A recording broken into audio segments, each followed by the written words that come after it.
Good morning. We are on Tzadi Ches Amud Aleph 98a3, all the way on the bottom of the page. Here we go. Hofcho Alaksav. So the Gemara says, the Mishnah said, that if the scroll reached within 10 tefachim of the ground, then you can't roll it back in because it's within 10 tefachim of the ground. Rather, you should turn it over. Ask the Gemara, B'holonach. But why can't you just pull it back? At the end of the day, the scroll did not touch the ground. It's just dangling in the air. And in order to be chayav for moving something from a private domain to a public domain, it has to have an akira, has to go up from a place, has to leave a place, and then hanacha has to actually rest. Over here, it's just dangling on the ceiling. Why can't we just roll the scroll back? So Amarava Bekosel Meshupa. Rava says we're dealing with a sloping wall, and therefore it actually came to rest because it's on the slope.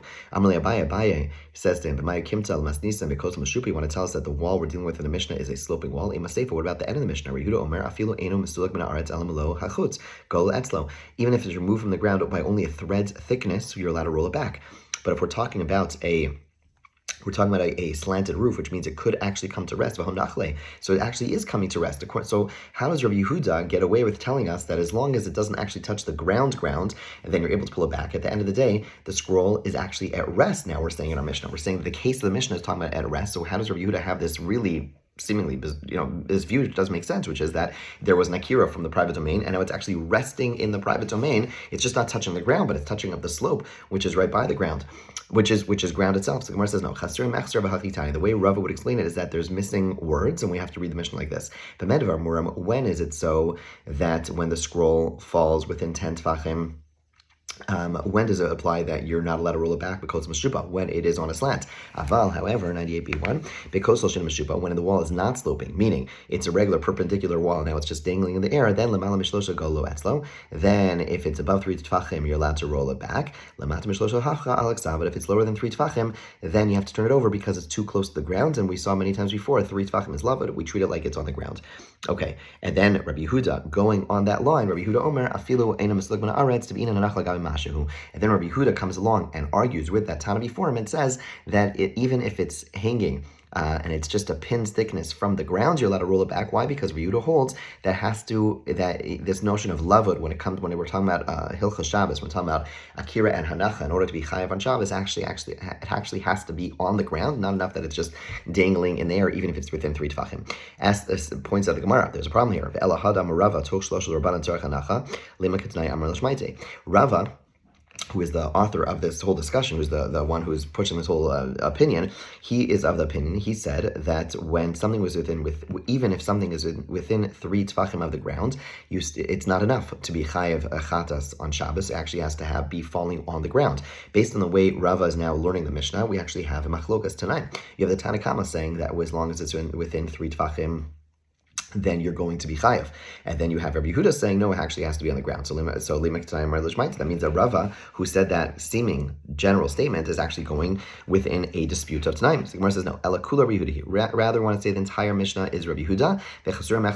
So before we mended the words, we're going to amend a little bit more. So B'medvar Muram, again, that the Mishnah said that when it's within 10 tefachim, that you're not allowed to roll it back is because of Mashuba. Again, it's a sloping wall, and it's the reason you can't pull it back, because it's already at rest. And therefore, to pull it back would be at least rabbinically prohibited, because although you're still holding on to the scroll, but we're concerned you're going to leave go, and it's already at rest, that's why it's not allowed. But if it's not sloping, meaning the scroll is dangling in the air, and therefore there is not even room to make a rabbinic decree, then I feel pachos mishlosh tefachim golo. So even if it's less than 3 tefachim, you're allowed to roll it back. Why? Rabbi Yehuda Omer. That's why we're reading it now. Because Rabbi Yehuda says. I mean, it's not a new opinion. It's a continuation of Rabbi Yehuda Omer.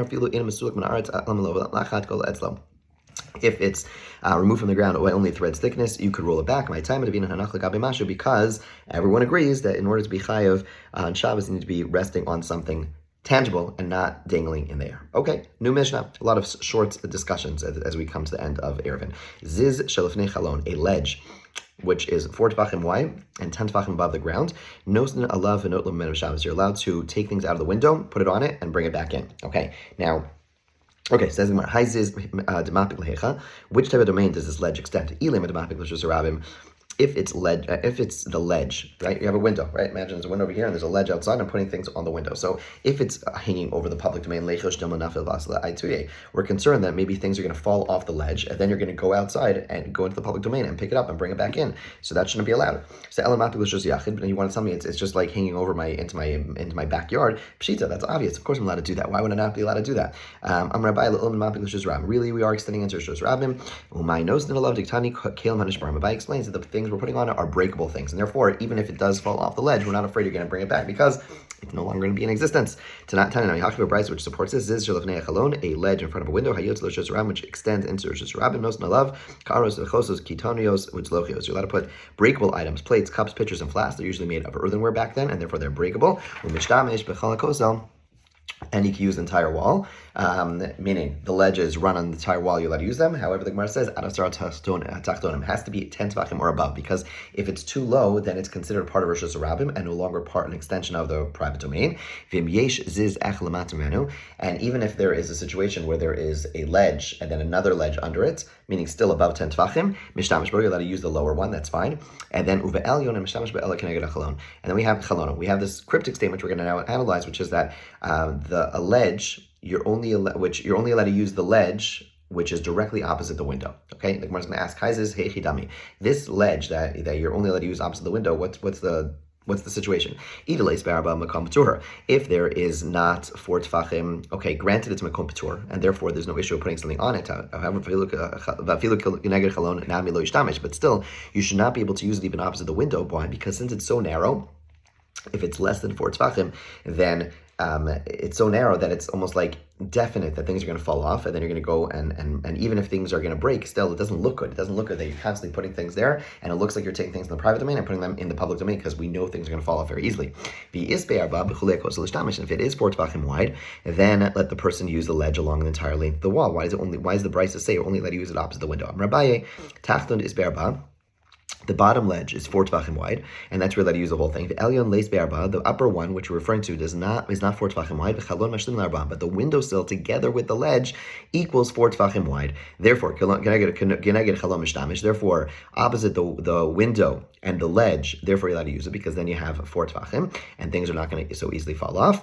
Because it's just considered an extension of the wall. But on both sides of the window, where it's not 4 tvachim wide, you're allowed to use it because they're on 4 tvachim, and it looks and things are going to definitely fall down. Okay, now the Mishnah on the bottom of Tzadi Ches Amud Beis. A person's allowed to stand in the private domain and move things in the public domain. So I'm allowed to stand here in the private domain and imagine this is the public domain. I'm allowed to be moving things over here. I'm allowed to stand in the public domain and move things in the private domain. As long as the things that are moving from the private domain, meaning I'm standing in the private domain and moving things around in the public domain, I can't move it more than 10 tvachim. 4 amos. Because that'd be moving. That would be forbidden to move things more than 4 amos. The chiddush, the novelty over here, is that I'm not afraid I'm going to take it from the private domain and bring it to the public domain, from the public domain and bring it to the private domain. That we're not worried of. Person's not allowed to stand in the public domain and urinate into the public domain, right? So a person standing in the private domain and the person's going ahead and urinating, so then you're actually taking something from the one domain and bringing it into the other. Opposite, if you're standing in the public domain, not to urinate in the private domain. You're not allowed to spit from one domain to another for the same reason that you're moving something from one domain to another. He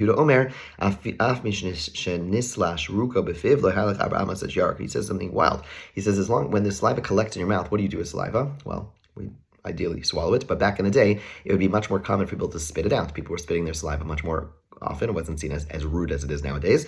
And therefore, when saliva collects in one's mouth, you have to spit it out.